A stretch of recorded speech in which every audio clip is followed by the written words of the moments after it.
మీరు ఎప్పుడు ఆనందంగా ఉండాలి అంటే ఈ 3 విషయాలను మీ అదుపులో ఉంచుకోవాలి. అప్పుడే మీరు కొండంత ఆనందాన్ని మూటగట్టుకోగలరు. మనం చెప్పింది అబద్ధమైతే దాన్ని నిరంతరం మనం కాపాడుతూనే ఉండాలి.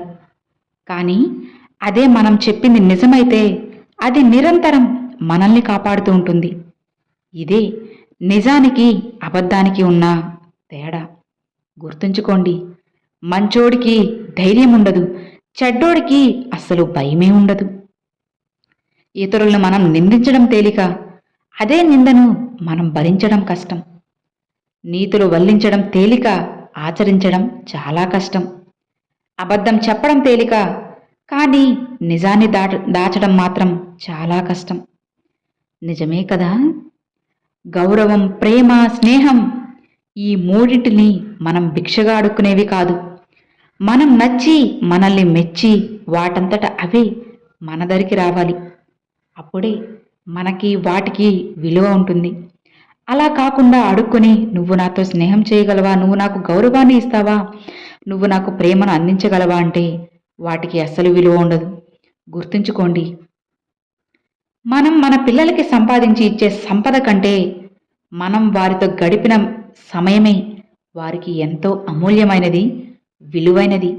ఒక్కసారి ఆలోచించి చూడండి. నువ్వు కోట్లు సంపాదించిన ఏం లాభం చెప్పు? నీ కుటుంబంతో నువ్వు కాస్త సమయం కూడా కేటాయించకపోతే ఆ కోట్లు కూడా వాళ్ళకి ఆనందాన్ని ఇవ్వలేవు. అదే నువ్వు వాళ్ళకి 100 రూపాయలు ఇచ్చి రోజంతా వాళ్ళతో గడిపి చూడు. ఎన్నో కోట్లు ఇచ్చినా సరే వాళ్ళ ముఖంలో ఉన్న చిరునవ్వుని నువ్వు కొనలేవు. అర్థమైంది కదా? డబ్బు కావాలి, కాదన్ను. కానీ నీ కుటుంబానికి కూడా నువ్వు విలువనివ్వాలి. నీ సమయంలోని కాస్త సమయాన్ని ఇవ్వాలి. అప్పుడే నువ్వు సంపాదించిన దానికి విలువ ఉంటుంది. నీకు కూడా నీ కుటుంబంలో మర్యాద ఉంటుంది. నీ కుటుంబం అంతా జీవితాంతం సుఖంగా, సంతోషంగా, ఆనందంగా ఉండగలరు. అర్థమైంది కదా? ఈ మూడింటిని మీరు అదుపులో ఉంచుకుంటేనే మీ జీవితం అందంగా ఉంటుంది. అందులో మొదటిది నాలుక, రెండవది కోపం, మూడవది కోరిక. వీటిని అదుపులో ఉంచుకున్నట్లయితే జీవితమే మనవశమైపోతుంది. లేదా మనం కోపం తెచ్చుకొని ఒకరిని ఒక మాట అన్నా ఆ మాటల వల్ల ఒక మనిషి బాధపడతారు. ఆ బాధ మనల్ని జీవితాంతం వెంటాడుతుంది. అలానే నాలుకని అదుపులో ఉంచుకోకుండా మాటలు అనేస్తూ ఉంటాము, నోరు జారుతూ ఉంటాము. అది కూడా చాలా చాలా మనకి నష్టాన్ని తెచ్చిపెడుతుంది. గుర్తుంచుకోండి. కోరికలు అదుపులో లేకపోతే మనం మనశ్శాంతిని కోల్పోవాల్సి వస్తుంది. కోరికలు లేకుండా అత్యాశకు పోతూ ఉన్నట్లయితే చివరికి మనకి మిగిలేది నిరాశ మాత్రమే. తెలుసుకోండి. చదువు అనేది పాఠం నేర్పి పరీక్ష పెడితే, జీవితం అనేది పరీక్ష పెట్టి మనకి పాఠాలు నేర్పుతుంది. ఎంత విచిత్రమో కదా? అడవిలో మృగాల మధ్య నువ్వు జీవిస్తున్నప్పుడు నువ్వు కూడా ఒక మృగంలానే మారిపోవాలి. లేకపోతే ఆ క్రూర మృగాలు అన్నీ మనల్ని బ్రతకనివ్వవు. పీక్కొని చంపేస్తాయి. అలానే రాక్షస మనస్తత్వం గల మనుషుల మధ్య నువ్వు జీవిస్తున్నప్పుడు నువ్వు కూడా రాక్షసుడిలానే మారాలి. లేకపోతే నిన్నే ఆ రాక్షసులు బ్రతకనివ్వరు అని నువ్వు గుర్తుంచుకో. ఒక్కసారి నువ్వు మోసపోతే అది నీ తప్పు కాదు. రెండోసారి కూడా మోసపోతే అది ముమ్మాటికి నీ తప్పే అవుతుంది. కాబట్టి కాస్త జాగ్రత్తగా ఉండు. అబద్ధం వైపు జనాలు ఉంటే నిజం వైపు ఆ భగవంతుడు ఖచ్చితంగా ఉంటాడు. మనకే విలువ లేనప్పుడు మన మాట మంచి చేసేది అయినా సరే అస్సలు విలువ ఉండదు. కాబట్టి నీకు విలువ లేని చోట మౌనంగా ఉంటేనే నీకు మర్యాద ఉంటుంది. ఎదుటివారు మిమ్మల్ని తలిచినా తలవకపోయినా సరే మీరు మాత్రం ఆ భగవంతుణ్ణి తలుచుకోండి. ఎందుకంటే బంధం చాలా అందమైనది. అందులో అస్సలు పోటీ ఉండకూడదు. ప్రేమ, ఆప్యాయతలు మాత్రమే ఉండాలి. గుర్తుంచుకో. నీకోసం నీ జీవితం మొత్తంలో నీకన్నా ఎక్కువగా ఆలోచించే వాళ్ళు, నువ్వు బావుంటే చాలని తపన పడేవాళ్ళు ఒక్కరైనా సరే ఉంటారు. నువ్వు తిరిగి ఏదో చేయాలని అస్సలు ఆశించరు. ఇక నువ్వు చేయాల్సిందల్లా నీపై పెట్టుకున్న నమ్మకాన్ని కాపాడుకోవడం. ఇదే వారి జీవిత కాలంలో నువ్వు వాళ్ళకి ఇచ్చే అసలైన విలువైన బహుమతి. గెలిస్తే నువ్వేంటో అందరికీ తెలుస్తుంది.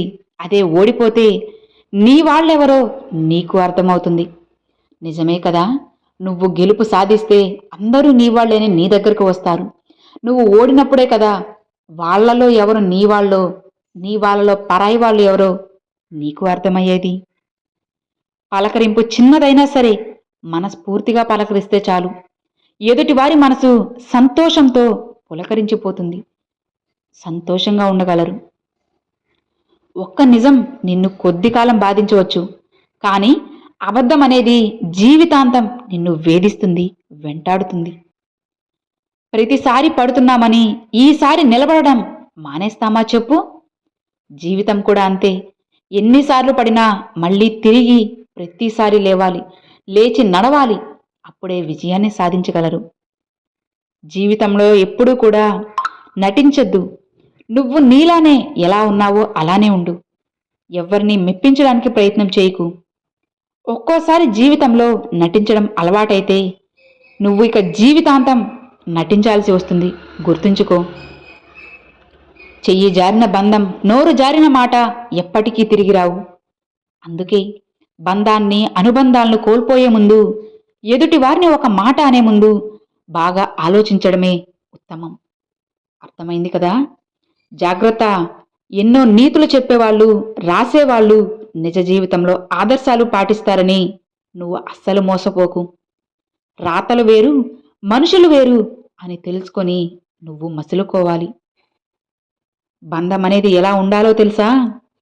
మాట్లాడితే ఆనందం కలగాలి, బాధని పంచుకుంటే రిలాక్స్గా అనిపించాలి, తప్పు చేస్తే కలిసి సరిచేయాలి.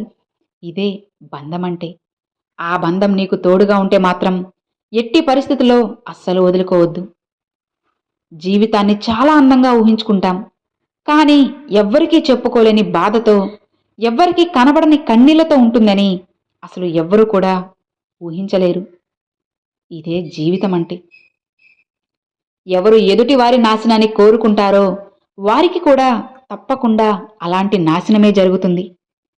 అందుకే ఒకరికి మంచి చేయాలన్న ఆలోచన కలిగి ఉండాలి. అప్పుడే అందరికీ మంచి జరుగుతుంది. ఒక వ్యక్తిని దేవుడు కూడా మార్చలేడు. అతను తనంతట తాను మారాలి అని అనుకునేంత వరకు ఎవ్వరూ కూడా ఏమీ చేయలేరు. ఎవరు ఎప్పుడు ఎలా మారుతారో అస్సలు చెప్పలేము.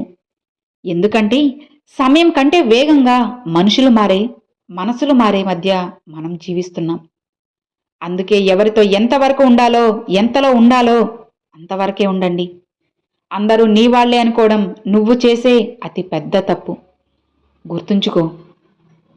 అసలు ఈ లోకంలో మన కన్నీళ్లను ఎవ్వరూ గమనించకపోవచ్చు, మన బాధను గుర్తించకపోవచ్చు, కష్టాల్ని తీర్చకపోవచ్చు. కానీ అందరూ మన తప్పుల్ని వెతికే పనిలో మాత్రమే ఉంటారు అని నువ్వు తెలుసుకోవాలి. సాధ్యం కాదు అనుకుంటే ఏ పని కూడా చేత కాదు. ఒక్కసారి ప్రయత్నించి చూడు. గెలిస్తే ఆనందం, ఓడితే అనుభవం వస్తుంది. అర్థమైందా? నువ్వు ఎప్పుడైనా సరే మెట్లు చూస్తూ అక్కడే ఆగిపోతే మేడలు ఎక్కలేం. ప్రణాళికలు వేస్తూ ఉండిపోతే విజయం సాధించలేం. అడుగు ముందుకు వేసి కార్యాచరణ మొదలు పెట్టాలి. నిర్ణయం తీసుకున్నాక దారి ఎలా ఉన్నా సరే నువ్వు గమ్యం చేరుకోవాల్సిందే. అర్థమైందా? ఒకరు నిన్ను తక్కువ చేసి మాట్లాడినా సరే నువ్వు మౌనంగానే ఉండు.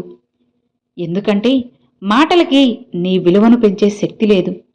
కానీ ఒక్కసారి గెలిచి చూడు, నీ గెలుపుకి నీ విలువను పెంచే శక్తి చాలా ఉంటుంది.